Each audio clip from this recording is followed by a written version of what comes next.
Alléluia. Alléluia, Seigneur de gloire. Alléluia, merci Seigneur. Seigneur, on n'a pas voulu pour tous en malade. Papa n'a pas voulu pour la présence au milieu de nous. Merci Seigneur pour la voulu ce matin. Nous te bénissons les grands dieux. Tu es incomparable, Seigneur de gloire. Tu es incomparable, Jésus. Tu es incomparable, l'agneau. Tu es incomparable, l'admirable Père. Tu es incomparable dans les cieux, sur la terre, sous la terre. Tu es incomparable. Na monité ou ya kokai na yo nzambe. Na monité ou ya kokoka na yo nzambe. Pona bolingo na yo otalisaka na kati na biso ntango nyonso. Moko te akokai na yo nzambe. Topaboli mpona journée kitoko ya lelo nzambe. Oyo opesi biso lisusu. Merci Seigneur pour l'occasion. Merci pour un moment favorable. Oyo toye lisusu liboso na yo. Topaboli au Seigneur. Po tozali nzambe. Nzambe lokoliko lokola yo tomoni te na se na moi oyo. Oh Jésus, toi qui sondes les cœurs et les reins, tu connais nos problèmes, tu connais nos besoins. Yango tango nyonso tu oza na loboko ya papa pour na intercéder pour la biso, pour la bonheur na biso, pour aider tous à la malade. Parce que tu as formé des projets de bonheur, de paix et non de malheur. Seigneur, merci pour la projet qui toko oyo format la carte na bomba na paix à liberté mon Dieu. Merci pour la journée à l'élo. Tu parles parce que vous avez zambé. Seigneur, tu dis qu'il moment favorable pour la mamoko na yo. Moment où tu yoka kailoba na yo. Moment où tu yoka la parole na yo, Seigneur de gloire. Seigneur, merci pour la billet au bombe pour la biso na moko na yo. Si ka été mitema na biso ya bango na motema ya kufungwama. Pour être tout laissa aux amis molimo na biso. Tu parles au Seigneur de gloire. Lobe la biso Seigneur. Tu y es poso na yo pour te lobe la biso. Tu es liposo na yo pour te façonner biso. Tu es liposo na yo pour te briser biso. Tu es liposo na yo pour te changer mentalité la biso. To koma le lenge yo lingi to koma. To koma le lenge yo zali. To koma na image na yo le lenge yo lingi biso to sala. To atteindre la perfection. Merci Seigneur pour ta parole. Merci Seigneur. La bénédiction, mon santo azwa contrôle na kati na biso. Mon santo asuka biso. Mon santo oya pesaka intelligence et sagesse à accompagner biso du début à la fin. Na kombo na kole sur Christ de vie. Amen. Na parole Isabelle pour la journée à l'élo. Ça baza bolingo sans plus tarder. Tozui ba Bible la biso d'Exode. Exode 32, 1 à 6, 9 à 11. On a place de l'obéla qui t'aime la bis aussi l'intercession des leaders. De l'obéla qui a gros, moi, au dit au lega, parce que tous qui n'a pas point où il fallait toucher à gros, message naturel qui, message encore en série. Et Nzambaza Boligoto par là qui n'a pas point ébélé vraiment, et bientôt, expliquer qu'est-ce que l'intercession. Tout le monde qui dit que intercession, Yango et Zali, bien aimé dans les Seigneurs, tu expliques qu'il y a un à long et à large. Donc l'intercession, c'est une prière des demandes faites en faveur d'autrui, et puis tout le monde qui est leader, et Zali, Moutou a porté fardeau de tout un peuple, de la communauté, et même la carte famille, Thomas qui y a un leader. Donc, autant soit charge à bateau. Et tu as dit que et l'eau pour ça qui va dans Israël, passe à la niveau d'or, tu expliques qui a mot, qui est à cause de l'absence de Moïse, qui na montagne.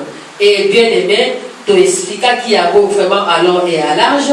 Et bana Israël, tu as dit que bakeda qui kosala les veaux d'or. Et dès bakeda kosala les veaux d'or, bah fukamela qui peut les veaux d'or wana parce que Moïse a zala quitté.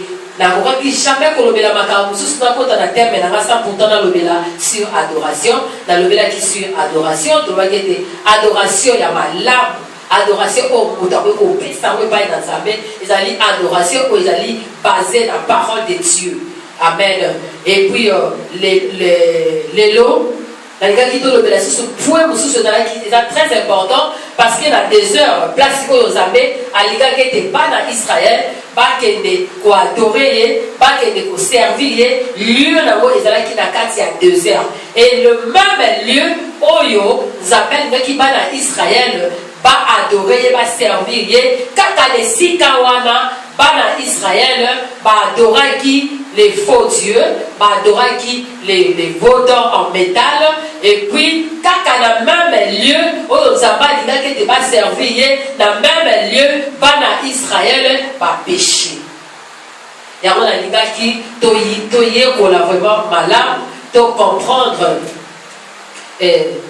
place nini, et puis, pourquoi nous avons abomaki bana Israël te question na ngala point pour isapo pourquoi Nzambe abomi bana Israël te parce que bien aimé dans le Seigneur na tango ya Noé tomonaki ndenge nini déluge salamaki na tango ya Noé bien aimé tomonaki bien Nzambe abomaki peuple wana parce que nini violence ezalaki makasi et Nzambe abomaki peuple wana tomonaki yango Nzambe abomaki peuple wana mai et Nzambe aponaki oyo ezali Noé alobi na ye asala bateau Noé asalaki bateau mais Noé asalaki bateau Nzambe apesaki instruction ya kosala bateau et puis kobenga kosala oyo ezali évangélisation si je peux le dire oyo kosala ke koteya peuple na Nzambe ete babongola motema po ete bakota na kati ya bateau po ete bazala sauvé mais eloko moko na moni yango eza différent parce que awa bana Israël mpe bapéché mais Nzambe abomi bango te. Pourquoi Nzambe abomaki bango te? Parce que Moïse abandaki ko intercéder wazaka posa liboso. Pourquoi Nzambe abomi bango te zali? Parce que Moïse abandaki ko intercéder pour le peuple d'Israël. Mais comme on a na tango ya Noé mutu moko te oyo abibaki mpona kointercéder mpona peuple wana Noé intercédaki te mpona peuple wana mais Noé ateyaki bato yango babengi ye azalaki le premier évangéliste ateyaki nde bato ete bato babongola mitema mais Noé aintercédaki te mpona mabe na bango mpona masumu oyo bana Israël basalaki et bana peuple wana basalaki abondelaki te mpo nango ezalaki ordre Nzambe apesaki ye sala bato et puis ateya bato babongola mitema na mabe na bango azongisa motema na bango epai na Nzambe afin ke bazala sauvé mais na ta wana bien aimé Nzambe abomi mokili na ye et puis Nzambe a dit qu'on regrettait pourquoi a créé moto. Parce que violence est dans la qui m'a cassé. Nzambe a pomaki yango. Mais tout le monde qui vient que arc-en-ciel dans le bimaki Nzambe a zwa ki décision que akopoma lisusu mokili na ye lisusu na mai te na moto te. Yango wana tomoni awa bana Israël selon question na biso bana Israël Nzambe abomaki bango te. Pourquoi? Premièrement Nzambe azoti décision que akoki kopoma bana akoki kopoma tisu peuple na ye te. Et grâce grâce à intercession, il y a Moïse, Nzambe a promis bana Israël était. Malgré ma soumu na bango, malgré ma péchaki, ba kei mosika na Nzambe, mais Nzambe a promis ba côté. Grâce à Zalaki pour l'intercession, il y a leader, oh Isali, bien aimé dans le Seigneur, Moïse. Nzambe a promis ba côté. Raison monsieur Zali Nini. Nzambe Yemoko a choisir peuple wana ya Israël, peuple juif. Yemoko Nzambe a polaki bango. Et puis dès que polaki peuple wana a pona leader ozali Moïse pona azali a conduire bana Israël. Abimisa bango na katna Égypte et puis amema bango na Canaan. Wana o ezalaki Moïse asalaki. Mais or, toko kolobake, mais ça c'est injuste. Ndenge nini Nzambe abomaki vraiment peuple na ye na période ya Noé. Mais ndenge nini na temps mosaïque Nzambe abomi peuple na ye te. Pourquoi? Parce que bazalaki peuple choisi. Bazalaki peuple choisi par Dieu. Tant que Nzambe abandaki déjà grâce et abandaki déjà co-fonctionner. Grâce et abandaki déjà comment Nzambe asalaki peuple on a bien aimé miséricorde. Or Bible zo bana biso dans Romains 6:22. Bible dit le salaire du péché c'est la mort. D'après verset pour la Romains 6:23-22. Le salaire du péché c'est la mort. Mais peuple aux amas bon pas voter pour l'année. Peuple aux amas a voté pas voter pour l'année. Or ça qui dit pas péché qui. Si qu'on a dit dans bino na ngato comprendre. Le salaire du péché c'est la mort. Si qu'on a dit toye ba étymologie, il y a mot péché. Étymologie, il y a mot péché. Le mot péché vient du mot grec. Le péché vient du mot grec. Excusez-moi. Étymologie du mot péché vient du mot grec qui veut dire armatia ou armatio. Et la signifie désobéissance à une instruction divine. Voilà, d'après mot péché, la grec, et la désobéissance à une instruction divine. Armatia ou armatio. Et la définition de péché pour comprendre pourquoi on lever la péché. Le péché est une révolte contre Dieu de la part de l'homme qui par une décision intelligente et volontaire refuse de se conformer à la nature de Dieu et obéir à sa loi bien-aimée. Péché est la désobéissance na volonté ya Nzambe.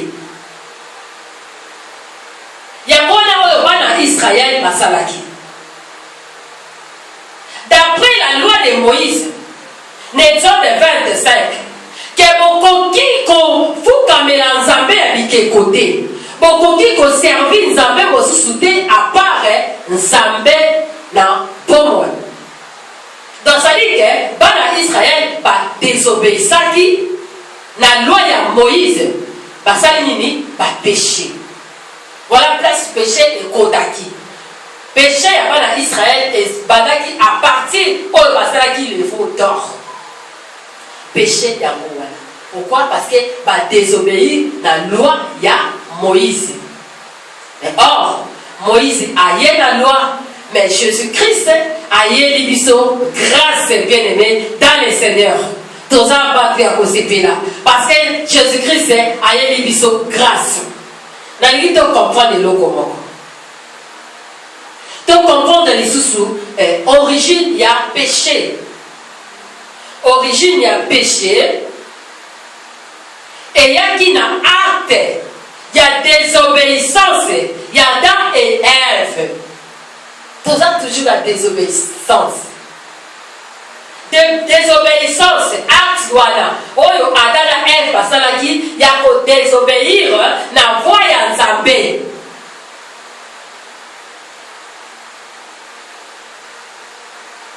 Adam et Ève n'a qu'à dans le jardin d'Éden bien-aimé. Je crois qu'ils sont recueillis dans Genèse 2, 16. Bible dit, l'Éternel Dieu donna cet ordre à l'homme. Tu ne pourras manger de tous les arbres du jardin, mais tu ne mangeras pas de l'arbre de la connaissance du bien et du mal, car le jour où tu en mangeras, tu mourras certainement.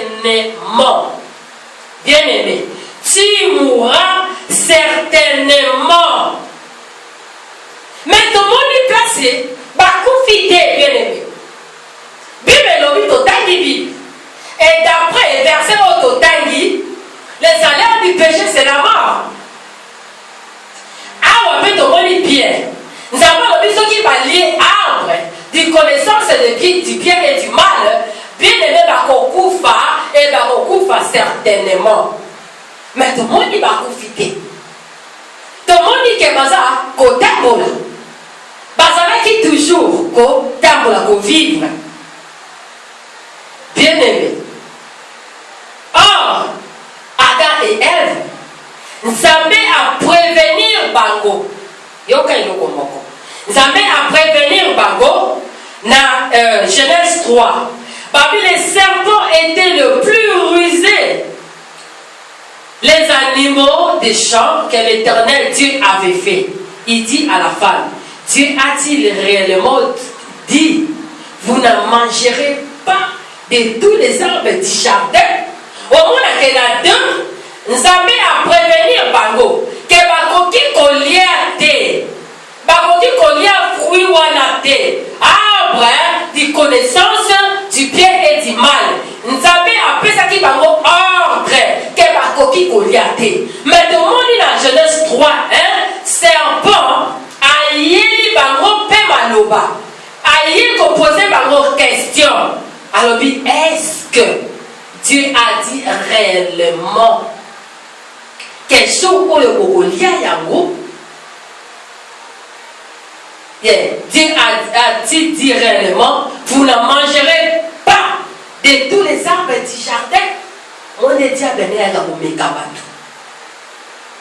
Dieu a dit à au Mekabatu. Or, Adam et Ève, qui créait ma lame, qui n'a pas ma lame, qui tout le temps la présence y ensemble bien aimé dans le Seigneur, mais qui était qu'on résistait à la voie à diable. Si maintenant il n'a pas et pas il y a diable. Bien aimé, or, le diable, dans Genèse 8 et 44, est le père du mensonge. Diable a yé koko sabango, a yé bisi bango boy. Alors non. Alors le serpent dit à la femme, vous ne mourrez point, mais Dieu sait que le jour où vous en mangerez, vos yeux s'ouvriront et vous serez comme Dieu, connaissant le bien et du mal. Bien aimé dans le Seigneur.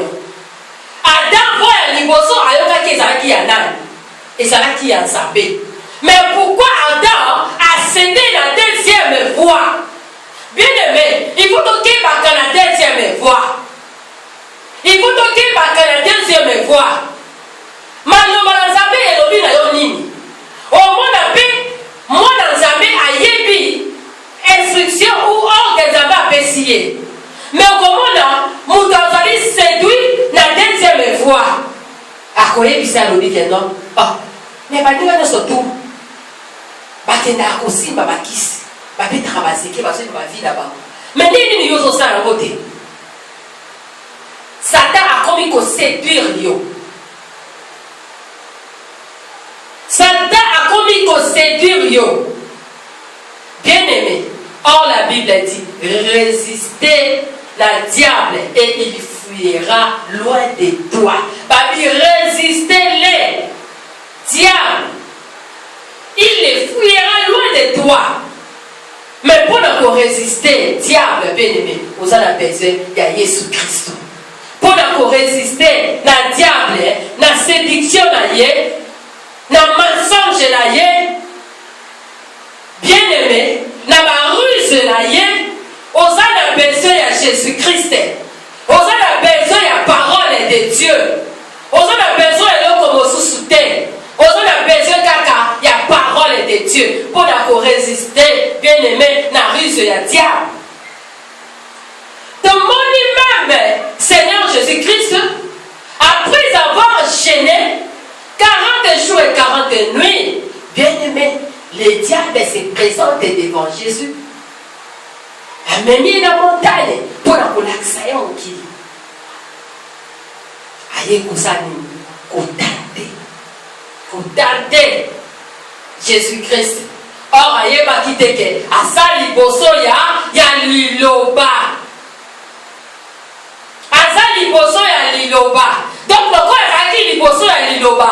Bien-aimé, à Kokakite, bien-aimé, qu'on résistait contre la liboso ya liloba. Et voilà ça la nini. Il fallait Akima, il fallait Apakata. Pour la nini, Aza liboso ya liloba. Eh, baba. Aza ki liboso ya liloba, ozali Yesu Christo. Soki kutu.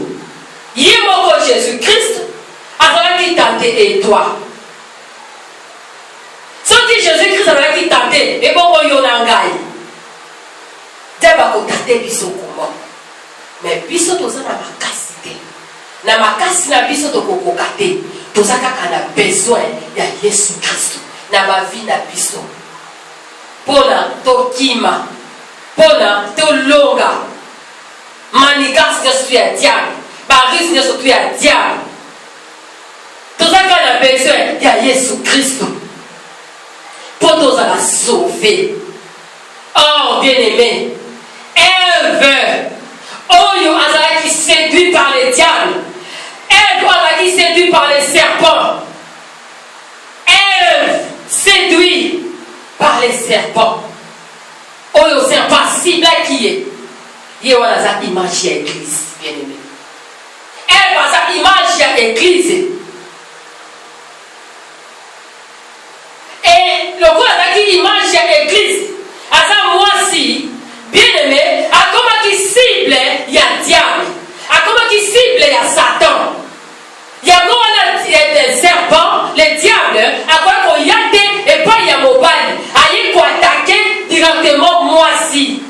Oh, ça dit image de l'église. Parce que les diables, Yemoko, les Satan, archange bien-aimé, à quoi qui koya directement Aya et pas il y a Adam et Ève. À quoi qui t'est passé Adam et Ève, bah yébi fois wanaté, bah yébi maloba ou yendra mais la baroté. Pourquoi? Parce que voilà qui toujours, bah mais ça va qui n'a jamais, bah mais ça va qui n'a maloba jamais. Et diable quoi qu'on y a toujours décollaté. Il fallait aller à la ruse de la yé. Voilà pourquoi bah utiliser qui serpent. Parce que serpent n'est jamais à salayer. Azan la ruse, Azan yama oyo Azan rusé. Et diable a monité le rengenini oyo ngana koki na atteindre batu oyo. Le rengenini koki ngana affronter batu oyo. Il faut la passer par les serpents oyo azali rusé. La ruse de la carte et il y a peu de quoi à ruser à ça à côté pas il y a serpent parce que serpent à qui nyama ou à qui la carte à jardin de terre et voilà les serpents aïe kobima liboso ya mwasi pas ça nini à séduire mwasi aïe les kaka na niveau ya maloba aïe les maloba bien aimé pour la séduire à cibler bango parce que Satan aïe bi azala qui permet bien aimé Satan, on va dire archange. Azala qui permet Yanzamé. Aïebi comment et combien nous tous casons la présence de Nzamé, qu'est-ce qui nous doit y Nzamé, bonheur ni au Mutazala Kanango. Combien bana nzambe esengo nini to bonheur nini obiso toza nango ndenge toza na se na makolo ya Yesu. Nzambe ayebi ke ndenge biso tondimela nzambe wana, ayebi ke tozali balongi, ayebi ke toza bato oyo tokokende gloire en gloire, succès en succès, bien aimé. Ayebi ke tozwi eloko ya motuya oye aperdaki yango likolo ya orgueil na ye, parce que akoma lokola nzambe ayebi yango, et lokola ayebaki yango acomprendre ke Adam et Ève na kati ya jardin baza koenjoy présence ya nzambe, baza kobénéficie, baza kozwa makambo ya kokambola présence ya nzambe, bazovivre bonheur, bazovivre succès, bazovivre gloire. Bien aimé, Satan ayebaki yango. Et bien aimé, lelo biso bana nzambe, lelo église oyo eza image ya yo na nga, toza cible ya diable, toza cible ya diable. Diable azoya kocible biso, azoya koséduire biso, azocible biso, azoya kokota na kati ya séduction. Okomonaki ya moto oyo amesanaki na présence ya nzambe, ayembaka na église, aza moto aservaka na kati na église, mais okomonaki ya diable akoteli ye mpona koséduire ye. Et pourquoi diable ayaki koséduire Ève, abandaki kaka na Ève? Parce qu'ayebaki akoki koya epai ya Adam te. Ayebi ke Adam ayebi mpenza secret ya makambo nyonso tu ya kati ya jardin d'Eden, asimbaki secret puis ayebaki yango. Akoki kobanda epai ya mobali te, ayebi ke mobali akoresiste, parce que nzambe asolola bande baleti suka na jardin, azalaki nanu kosola liboso na mobali. Ayebaki yango bien, yango wana ayaki koséduire bien-aimé Ève. Lelo bana nzambe ebele baza séduire, lelo bana nzambe ebele baza séduire na makambo ya papa, lelo bana nzambe ebele baza séduire na badistraction, lelo bana nzambe baza séduire na makambo ezaka ntina. Tozomona lelo diable azoya kokota na kati ya baeglise, tozomona lelo même na sur internet ozomona bato na kati ya église, bato baza kobunda bien-aimé, bato baza kosola na kati ya église. Diable aye kokota séduction na kati ya église, aye koenvoûte bato, asible bien-aimé balimi na kati ya église mpo basala nini? Bapanza mosala ya nzambe, mpo bapanza église, bapanza corps du Christ. Mais avec Dieu, nous ferons des exploits. Diable a kolonga bisoté. Diable a na ruse na ye. Na kati na kati ndako wa nzambe. A na ruse na ye. Omona ba tu sœur na frère, ba yoka na kate. Ba sœur ba yemi na ba yemi, ba yoka na kate. Ba pasteur na ba pasteur, ba yoka na kate. Diable a koti malgré ba za na présence de nzambe. Malgré ba yemi pe nzambe, mais diable a ko séduire ba. Tala ndenge ni diable aza ko séduire ba. Or, Ève azalaki mpe ntango mosusu ndenge nakoki koloba, azalaki na besoin ya aide oyo ezali ya mobali na ye. Ntango mosusu mobali akoki koloba na ye non chéri, kosala boye te, nzambe alobaki na biso, mais aye kobanda epai ya mwasi. Basi mpe lokola baza toujours na pouvoir, nzambe apesa bango pouvoir mpo balobaka te ntango nzambe asali mwasi toyebi te, alalisaki mobali asololaki na mwasi nini toyebi te, parce que akamati mbuma wana alesi yango mpe mobali na ye bien-aimé lokola mwana mokie, lokola mwana mokie. Or église lelo toza na besoin ya Yesu Christ, toza na besoin ya parole de Dieu pour toza la sauver, toza na besoin ya parole de Dieu pour toza la sauver bien-aimé, toza na besoin ya parole de Dieu, toza na besoin de papa la biso bien-aimé fruit oyo Ève aliaki bien-aimé na kati ya jardin, toza na besoin ya parole de Dieu, le vrai parole pour la peuple de Dieu babika, pour la peuple de Dieu bien-aimé pas résister la rue Seigneur surtout ya diable. Pour résister, il a adapté. Il a été Adam un mur. Adam il va qui secret. Il y a jardin d'Éden, bien aimé. Il faut séduire, bien aimé. Oh Isaïe, bien aimé. Ève. Aïe lié parole. Parole Yakoufa. Aïe lié parole Yakoufa, bien aimé. Et Ève a consommé un mot, bien aimé. Ève a consommé un mot. L'église est comment consommer ma parole et à ma paix. L'église est comment consommer ma kabouya pamba. Au moment où on s'allie à Zambé, aïe na carte église, abali qu'on peut sa témoignage à fin aïe, qu'on expliquer, n'égani à ça avion, n'égani à ça pangu, n'égani à somba ba villa, n'égani à ça kotonga, on l'a été à votre parole de Dieu. Oui, bénédiction ça madame. Bénédiction ça m'a bête parce que tout ça va dans Zambé, tout ça a droit à lipa, tout ça a droit à ngo, parce que bien aimé tout ça va dans Zambé, tout a droit à bénédiction, parce que bien aimé or et argent appartient à notre Dieu, et tout ça a besoin de contrôle, tout a besoin de la malade, mais c'est pas ça, oh l'église ça a besoin, l'église ça a besoin et atteindre la maturité spirituelle, et atteindre la maturité dans la parole de Dieu bien aimé. Il y a une église qui a besoin, mais pas dans un bébé, les gens ont commis bien aimé, qu'on lit à fouiller un jardin. Au moins, on a moutoyé, il y a un miracle à côté avec le banzamete, mais aïe, pour ça, il y a un miracle, il y a un bébé.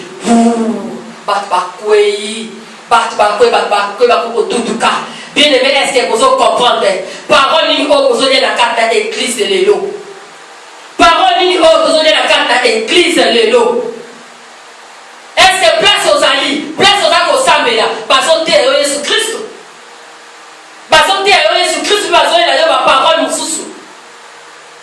Bazote à yo maloma nzambe, o eko sauver âme na yo ou pas. Il faut ça la bien-aimée. Omega kufungula parce que Bible lobby, mon peuple périt parce qu'il manque la connaissance, c'est dans la Osée 4. Mon peuple périt parce qu'il manque la connaissance. Est-ce que les lots, bien aimés, place aux alliés, place aux autres camarades, parce que Jésus-Christ, parce que Jésus-Christ, il est né à la christocentrique, il est né dans la carte de la prédication, surtout, il est né dans la carte wana. Mais les autres ont dit que te bénir va continuer la carte wana. Parce que nous avons on va continuer la carte wana. Parce que ça va témoigner de Bangomoko. Parce que ça va imagination de Bangomoko. Parce que ça, Oyo, Yemoko Alani Alamuki, on est à consulter Manobalanzame, à sa révélation, mais au peuple de Dieu, mais on a yé, aïe dans ma qualité, oh yé. Aïe dans ma témoignage, aïe dans ma pensée, ma message ciblé, dans la église. Tout ça, pour ma pépé dans sa vie. Or, Nzambé, à que tous soient sauvés et parviennent à la connaissance de la vérité qui est Jésus-Christ de Nazareth. Il est dans la centre bien aimé. Il est dans la centre église Lélo. Nous avons besoin, bien aimé, il y a Nzambé. On a besoin d'écouter Nzambé. On a besoin d'écouter la parole de Dieu, la vraie parole de Dieu. La vraie parole. Tous on a besoin d'amour pour être tous à la sauver, bien aimé. Comment c'est la carte de l'église? Tout le monde est passé à l'obété et là on normal à la 10 femmes. Bien aimé. 10 femmes, yo pasteur, même les musulmans, bah koye bisayo, bala, mon komi balé misa, miné. Mais ma petite condition, l'ina ba wonyo surtout, nenge moko. Yo kale so révélation ko zawan. Babi linga ba surtout nenge moko c'est archi faux. Ou ko lika ba signer surtout nenge moko te. Moko kaka ne ye wala ko zala bolingo na yo. Bolingo wala ka ne ko leka kana mwasi moko, yenga za mwasi na yo. Et sa révélation. Yenda za mwasi na yo. Oyo linge minga misusu wala baza basi na yo te. Yende kaka. Oyo modema nozo sepela. Yenda za mwasi na yo. Mais tozo moi dans l'église comme permis. Pasteur Azoya Liboso a levé des fois bala basi 10. Même la carte église bien aimé par façon de la massacre. La carte église par façon de ma problème. La carte église par façon de la koswana. La carte église bien aimé église ya Nzambe. To banga Nzambe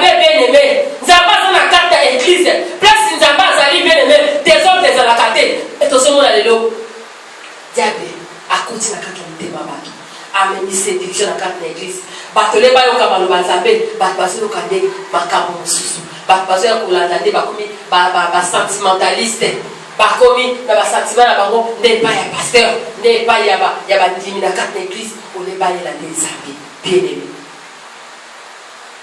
sikoyo bien aimé Adam et Ève bayebaki te parce que Bible elobi bango kete bakokufa certainement sikoyo bayebaki te bakokufa ndenge nini parce que bien aimé la nouvelle dans l'ancienne alliance na ntango wana ya kala bato bazalaki komona ke mutu aza dicoton mutu aza kaka bien aimé na corps et esprit bayebaki te bakokufa na esprit bakokufa na nzoto bayebaki te or bien aimé mutu aza tricoton d'après 1 Thessaloniciens 5:3 oyo elobi na biso ke mutu aza na corps âme et esprit sikoyo Adam bayebaki te akokufa ndenge nini bien aimé or la Bible dit na Zacharie na Ézéchiel 18:4 l'âme qui pêche c'est celle qui mourra l'âme qui pêche c'est celle qui mourra pourquoi l'âme qui pêche c'est celle qui mourra parce que dans l'âme bien aimé et ça place intelligence à monter fandi et ça place émotion et fandi et ça place sentiment et fandi et ça place makambo nyonso tu oyo tosalaka bien aimé et utaka na kati ya âme na biso et âme apesi na nzoto bien aimé tango bango mibale bakomi together esprit bien aimé akobouge lisusu te akomi attristé aleloko akosala te parce que âme na corps basangani alors que bien aimé soki toke na Hébreu 9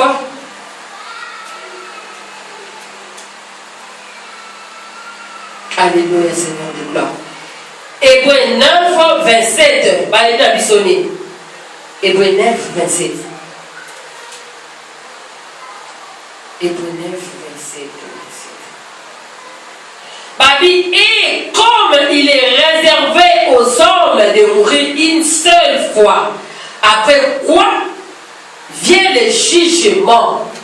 Bien aimé, jugement la biso, eza na mona nzoto te. Jugement la biso, eza pe na esprit te. Jugement la biso, bien aimé, et kozala na âme. Âme na yo, bien aimé. Soki bien aimé, au koufi, parce que bien aimé, tu as des morts.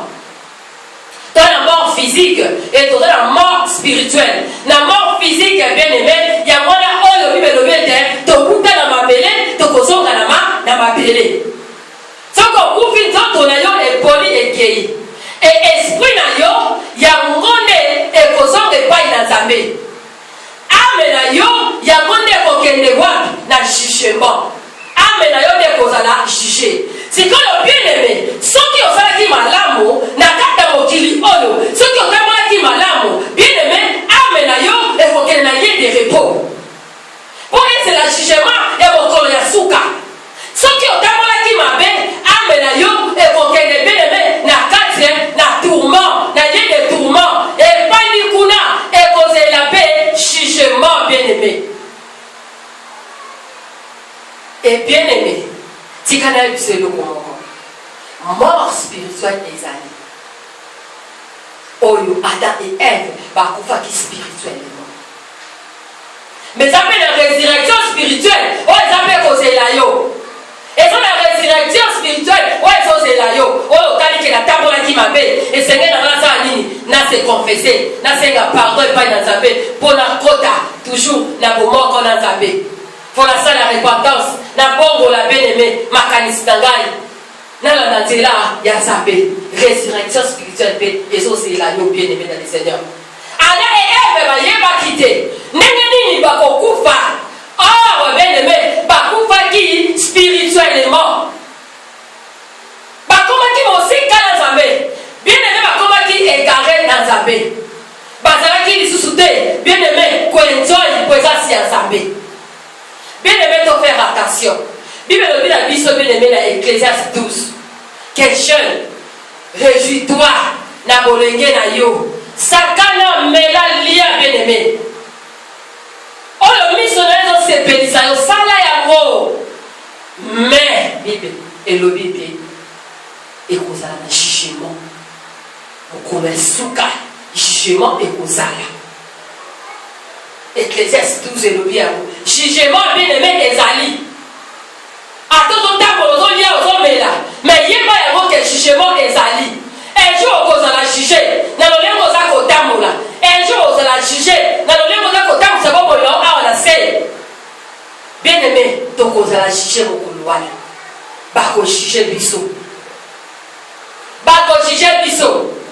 bible elobi tosakana na biso elobi tose réjouir tosakana na bolenge na biso bien aimé omoni moto azali na bolenge eza na dimension ya bana eza na dimension te ya bato bakomi tosakana na bolenge na biso c'est-à-dire toza jeune aza na besoin asakana na ye amela découvrir makambo nyonso to ya mokili mais tant que okomi un chrétien mio wasi na to ya kosakana te oya lisusu te parce que okomi papa mama mobiba bakozo kosusu te na je ekede bakozo kosusu tobeta ntango baomona yo pene oza mwana moke bakomprendre yo te na bonzambe mpe eza bongo ntango ozo okomi déjà chrétien mio wasi na droit te ya koretourne na dimension ya jeune ya mwana moke wazali na besoin ya kosepela nzambe alingi to atteindre la maturité dans la parole de Dieu bien aimé dans le Seigneur. Oui, vie ezali babi vie avant la mort ezali yango oyo tozovivre lelo oyo Ecclésiaste 12 elobi babengi yango bien aimé antescaton babengi yango antescaton donc vie avant la mort yango oyo tozovivre lelo babengi yango antescaton mais bien aimé vie mosusu ezali après la mort bien aimé babengi yango post-escaton vie mosusu ezali bien aimé après la mort toza na vie mosusu oyo babengi yango post-escaton voilà ke ezali oyo ezango na biso to réjouir na nzambe soki osalaki bolamu na se na moi oyo soki otambolaki malamu soki otambolaki na obéissance ya parole de Dieu soki otambolaki bien aimé na kobanga nzambe otambolaki selon loi ya nzambe bien aimé eza na vie oyo ezozela yo babengi yango bien aimé post-escaton. Adam et Ève bakufaki spirituellement yango mpe tomoni bana Israël du fait que bien aimé baadorer le veau d'or bakufi mpe spirituellement. Pourquoi? Parce que commettre péché au péché désobéir na loi ya Nzambe désobéir bien aimé tala ndenge nini serpent aye koséduire Adam et Ève na kaka na jardin d'Éden. Pourquoi? Parce que bapesaki matoyi bien aimé litoyi na ozopesa nani litoyi na yo opesaka nani keba bien aimé okorate bien aimé bokonzi ya likolo keba okorate bokonzi ya likolo bien aimé dans le Seigneur. Adam et Ève ntango kaka baliaki péché konti na mokili bamemeli biso kufa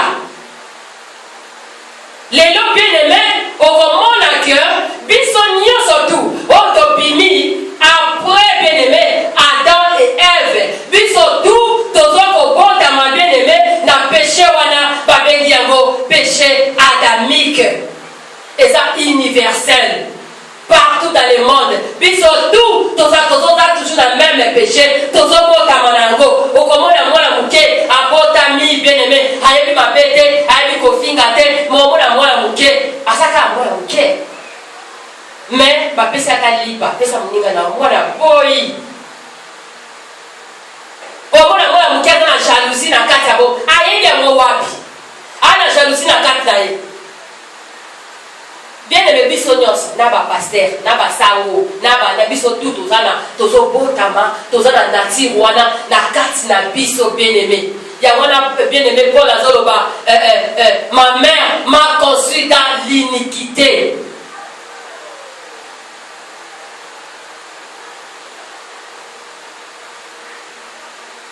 Alléluia. Alléluia, Jésus. Paul a là. Alors, je suis charnel, vanni au péché. Alors, ça, la allusion, na péché, il y a Adam et Ève. Na péché adamique. Alors, ça, la illusion, alors, je suis charnel, vanni au péché. C'est quoi ça aussi? Qui me délivrera de cet corps de mort? Qui me délivrera? Bien-aimé, dans mon sous-soupé, péché adamique, na carte na bon na yo, et autres sont placés. Tellement ça na nanti wana carte na yo, et autres sont placés. Pourquoi? Parce que l'esprit na yo est faible. Péché adamique na carte na yo, et ça qu'on soit place parce que l'esprit na yo est en communication dans Zambé. Parce que l'esprit a besoin de permettre à Bissot de se communiquer dans Zambé. En réalité, de l'homme, c'est l'esprit. En réalité, bien aimé, la Katamoto, et ça en ligne. Esprit. Et Dieu est esprit. Donc, tu communiques dans cela, il y a esprit, bien aimé. C'est pour ça que l'esprit est faible. C'est par là que l'âme, nous suit le devant. Au moins, vous avez cocaté. On a pour ça, on dit comme la cigarette. Mais on a cocaté. Pourquoi? Tu es charnel. Vendu au péché. Or, vous avez dit que la cigarette est même nuit à la santé. Le comment consola, le comment la bonne la poumon. Osoye bate que cigarette est quoi qu'on comayo. Oso pour kakoti kayangote. Pourquoi? Esprit na yo sa faible. Bien aimé. Luka que esprit na yo, ya bonne que soit place. Esprit na yo et qu'on soit place. Kaka soko tanga maluba na nzambe. Esprit na yo et qu'on soit place. Kaka soki oza kotanga maluba na nzambe. Oza ko méditer la parole de Dieu. Oza toujours la communication na nzambe bien aimé dans le Seigneur. Ne yango wana esprit na yo et qu'on soit place. Or, bien aimé. Tout ça kaka na mutu moko. Adam na nzela na ye kufe kotaki. Na nzela na mwasi bien aimé kufe koti na mokili. Mais ça va à bolingo. Kaka na nzela ya mwasi bien aimé to suis salut. Alléluia. Kaka na nzela ya mwasi bien aimé Marie to suis salut. C'est quoi mais tout na zone ya fruit o ezali ya jardin ya serpent to na zone ya fruit o ya Marie. Bien aimé. Salut ayé na nzela ya Marie na nzela ya mwasi pour ya nini ko sauver l'humanité.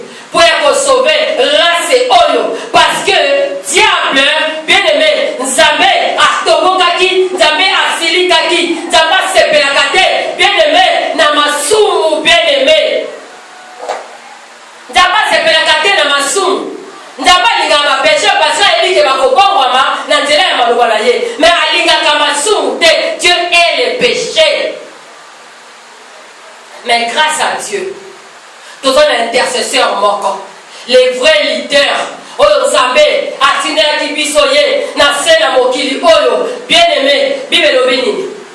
Dieu a tant aimé le monde, il nous a donné son fils unique afin que quiconque croit en lui ne périsse point mais qui aille la vie éternelle.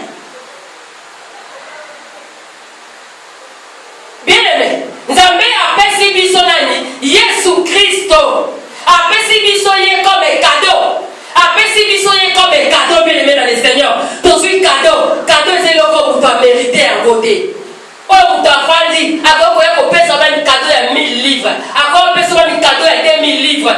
Biso sikoyo Nzambe apesa biso cadeau o ezali Yesu Christo de Nazareth et cadeau bien aimé na grec ba bengi yango charis. Babengi yango charis bien aimé. To mérité de Yesu Christ. Alaki cadeau ou mutaki na likodo. Et qui dit enlacé ke motu nyonso oyo akondimela ye akufa te me azwa bomoi ya seko bien-aimé. Awa bien-aimé nzambe aza kojoue rôle bien-aimé ya porte oyo ezalaki na tabernacle afin ke porte wana bien-aimé ezalaki mpo na motu nyonso tu oyo akoyamba yesu kristo comme son sauveur et unique bien-aimé akota wapi na kati ya porte wana nzambe afungola ye maboko na ye boye motu nyonso tu porte eza ya kofungwama oyo nyonso akondima yesu comme okoli mpe obikisa ye azokota na kati ya porte wana la porte qui est jésus christ la porte qui est jésus christ oyo akondimela ye akota bien-aimé.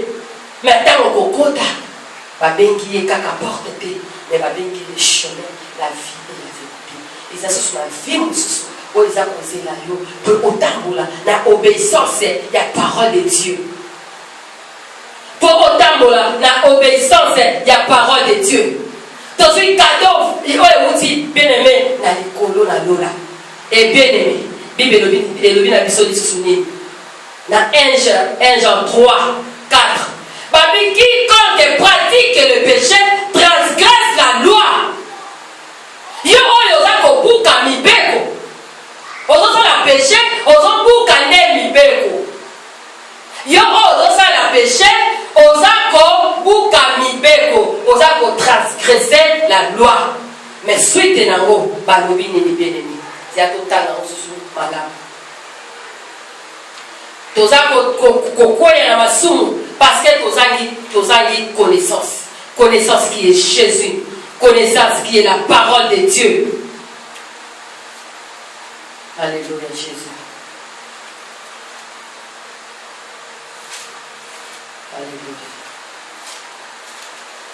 Alléluia. 1 Jean 3 4. Quiconque pratique le péché transgresse la loi. Et le péché est la transgression de la loi. Or, vous le savez, Jésus a apparu pour ôter, bien-aimé, ôter le péché. Et il n'a point en lui le péché. Quiconque demeure en lui ne pratique pas le péché. Quiconque pratique le péché ne l'a pas vu et ne l'a pas connu. Bien-aimé. C'est poser ma question. Est-ce qu'on y a mis sa méthode de est-ce qu'on coûte un sa méthode coûte un an? Parce que ce qu'on coûte un an, ça met bien aimé, quand il est quoi? Ce qu'on coûte un an, ça met bien aimé, vie n'a pas passé, bien aimé, au côté Kayango, pas bien vie passée. Au cours de la vie à Sika, aux alliés Jésus Christ, le chemin, la vie et la vérité. Et Jésus a bien aimé. Aïe kolongo la masoum parce que la qui a moyen de soutien. Oh yo bien aimé, nous avons pas ko sala parce que ce qu'on a depuis Noé. Moïse, c'est comme si diable a soit place mingi koleka. C'est comme si ils ont paraître d'être diable a menacé Nzambe. Diable a menacé pas Nzambe et remède de mon société là qui fallait Jésus Christ.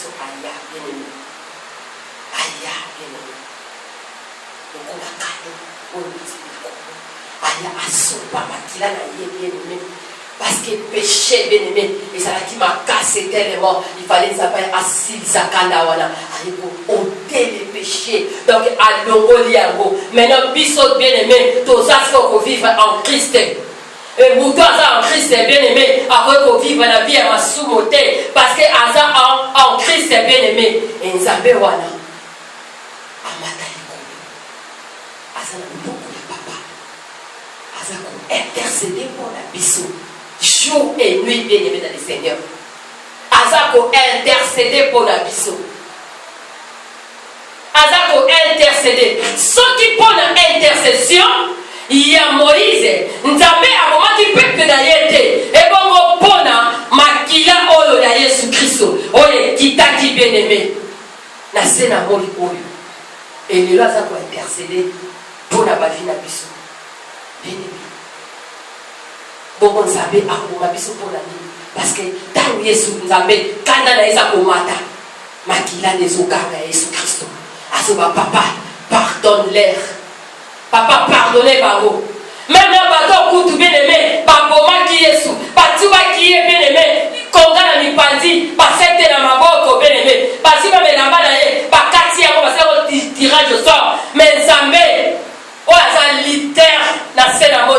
leader, il y a un leader, surtout, bien aimé, à intercéder qui même est bon à Bango. À intercéder, comme pas bon à Binzamé.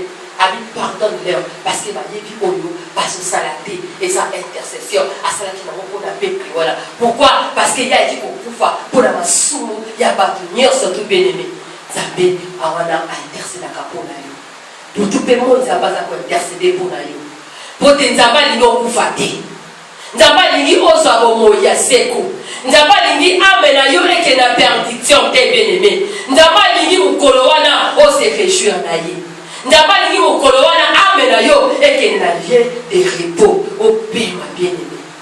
Ndaba lingi moto akufate. Ndaba lingi biso tout ozala sauvé. Voilà pourquoi Nzambe azosenga biso tozala na connaissance ya maloba na ye.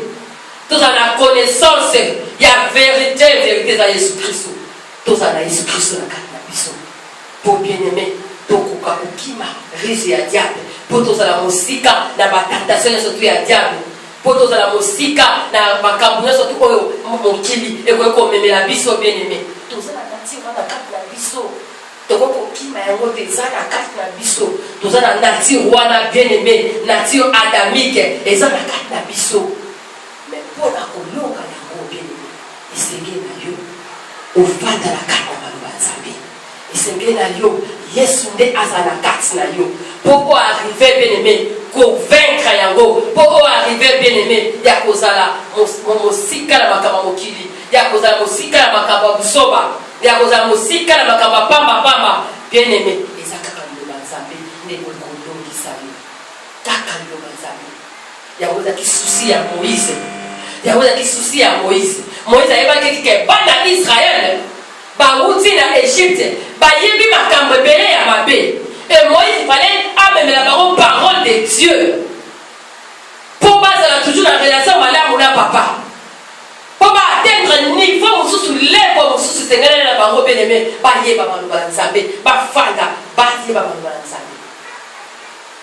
Mais peuple bon, même ça pas bien bango, peuple beaucoup red, parce que peuple beaucoup tout ma casse. Pourquoi parce que ba yé ba kambabe. Tomiti attend de temps to utaka na vie ya mokili na vie ya masumu na vie ya débauche na ba vie ya péché bien aimé dans le Seigneur to yebi tant pas théolo balançabe mutu ezalaka makasi même po bongwa même mutu ekozala makasi ozaka kokota doute na parole de Dieu ozaka kokota doute bapesi yo promesse ya Nzambe ezako mais ozaka toujours ka kodouter pour la dépassation son message na vie wana ya mokili. Au message, vous avez là bas sentiment là, au yé par révélation surtout, il y a vie à mon qu'il y a vie à ma son des années. Mais tant que vous y est dans Jésus Christ, tant que vous y a mis Jésus Christ bien aimé, vous avez la capacité bien aimée, il y a pour ça la cœur, au soum qu'à les susciter. On a la capacité, il y a pour vaincre bien aimé. Esprit, on est dans la carte là, nature, on est dans la carte là, on a la capacité à dominer encore. Parce que ça, moi, on savait. On a la capacité. Yako tika vi wana oyo eyela kanta nyonso tu ba habitude wana tu ya mabe ya kosumuka nyonso tu bien aimé ya kozala mosika na Nzambe ozala na capacité ya convaincre yango parce que ozali mwana ya Nzambe aussi oyebi déjà Yesu okokisi kozonga société bien aimé otala sima tomonaki mwasi ya Lot apongwanaki bien aimé libanga ya Mungu kotala simate na vie passée na yo oso le roi qui kula tika nyonso tu oso tika ekomela cigarette tika yango otika ki deya komela masanga tika yango otika ki deya ba vie ya kindumba tika yango otika ki deja ba vie ya koboma batu tika yango ya ko avorter tika yango oso tika ki deja nyonso tu ya kofinga kotiola koyina bien aimé tika yango eya na passé ça le passé kotala bakte kotala sur la simate tala il y a un avenir meilleur qui t'attend. Et c'est la vie meilleure que vous avez posée là. Bien aimé, le salut est individuel. Ça passe à la course à la vie. Le coup là-bas, tout le monde se trouve à Talaki. Dans le désert, on ne sert pas d'aller au soir,